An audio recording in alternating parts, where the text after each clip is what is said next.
Hello, my name is Stephanie and this speech is about potty training. By the end of my speech, my audience will know some helpful tips on how to potty train a child. The first time I ever attempted to potty train was with my stepson, who is now 8. He absolutely hated having a dirty diaper. He decided one day that he wasn't going to tell me that he pooped in his diaper and just rip it off and then come sit on the couch and wait for me to come clean him up. Well, needless to say, he got poop all over my carpet from the diaper and then got it all over my couch. This is just one of the many not so great things that happen during potty training. Potty training is hard. However, after potty training him, it was much easier to potty train the other 3 kids because by that point I knew some tricks to make it a little bit easier. Potty training is hard and it will take time, and it will take what seems like to be forever to get a child to be fully potty trained. If you have a child or plan to start a family in the future, you will have to figure out the best way to potty train your child. I am potty training my 2-year-old son. I started a few weeks ago, but prior to my son, I have potty trained 3 kids. Each and every one of the 4 kids is different. They each have their own way that works best for them, but I did find that all 4 of them have a few things that worked when it came to potty training. In this speech, I'm going to talk about some tricks and tools I have found that helps when it comes to fully potty training a child.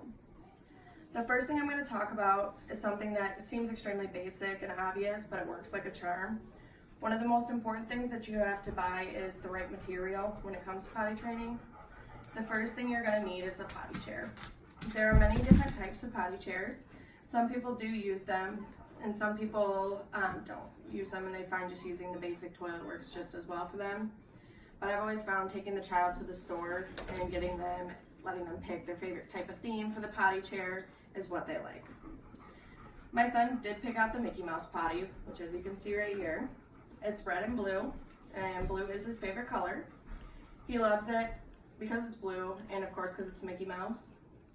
As you can see, the handle, every time he gets to go to the bathroom, it just makes this hooray noise for him. The other thing he loves about the handle, besides making a noise, is just that it's Mickey's arm. Whenever he sees the potty chair, he gets extremely excited and says, "Mama, Mickey!" And then he starts to dance because he relates the Mickey Mouse chair to the Mickey Mouse theme song and just starts dancing. There are other types of potty chairs, of course. Then there's one that's like this. It's a little bit more basic. You just sit this one on a regular toilet and let them use it. This potty chair is the one that my parents use at their house. It's much easier to clean up since you don't have to clean up the whole potty. You just have to wipe off the seat when they're done using it. It's blue, of course, his favorite color, and it's Paw Patrol. He loves dogs, so that really works out well for him. It also has this little guard, so he doesn't miss when he's going to the bathroom, so it doesn't make a mess, which is a huge lifesaver if you're potty training a boy. It's kind of up to you and your child on what you'd like to use and what he or she prefers. The second important thing that you're going to need to have is underwear. And sometimes people do use pull-ups, so you can try those if you'd like to. But I found that pull-ups weren't extremely helpful unless you were going out in public while you were trying to potty train.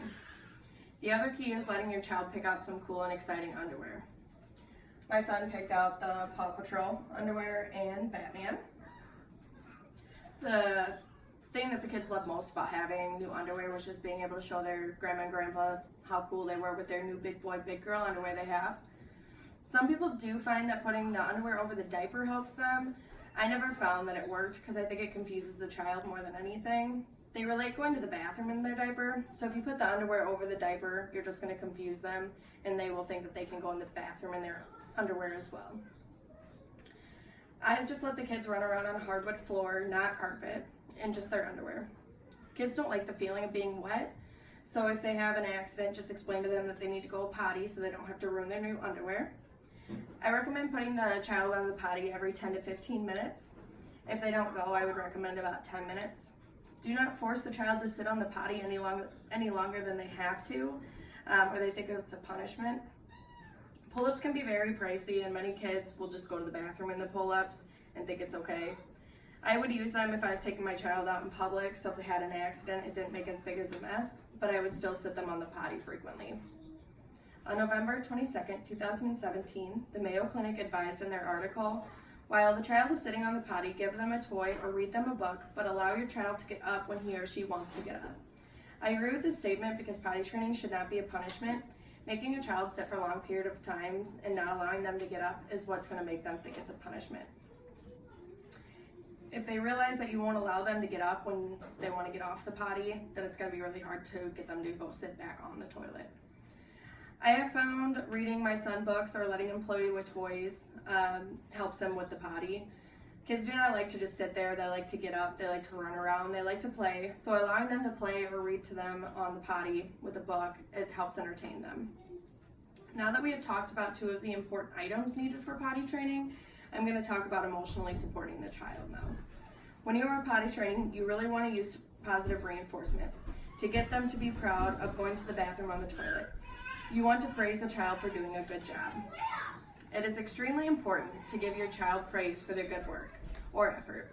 I've always used a sticker chart, so whenever they use their potty, rather than their diaper, they're allowed to add a sticker on the chart. It's just basically a piece of paper, and I just draw some lines and I write their name, and they just stick some stickers on it. On January 23rd, 2017, posted on American College of Pediatrics, Dr. Burtis advised that using rewards like sticker charts, it can help overcome any resistance that they may have during potty training. I agree with this article because it's stating that because you're letting your child know that they did a good job and giving them some type of reward helps them understand that they did something good. You want your child to understand that going on the potty is what they need to do, so when they do it, you make sure that they understand that they're being rewarded for their good behavior, and then they'll want to continue to do so. The main goal in rewarding your child is letting them know that they're doing a good job, and the positive reinforcement is huge when it comes to potty training. The first thing my son does when he goes on the big boy potty is he claps his hands for himself, and then he goes and grabs his favorite sticker and puts it on the chart. You do not have to use a sticker chart. You can allow your child to pick a different option. If they want candy or a snack, you can try that instead. Let the child pick their reward. It tends to make the child happy and understand they did a good job when they see somebody happy for them, and of course they get a treat out of it.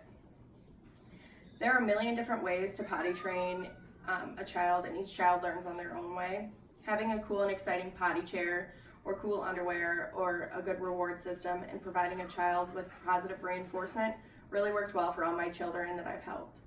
You can switch things up and find what fits best for you and your child. There's a lot of trial and error when it comes to potty training and on this journey. There are some tips and tools I have found that helps me. There are so many more steps with potty training. I hope my speech was able to give you some helpful tips on how to potty train a child, so it will be easier process for you and more rewarding for your child. Potty training is hard and it's a lot of work, but it's rewarding once your child is fully potty trained. Good luck.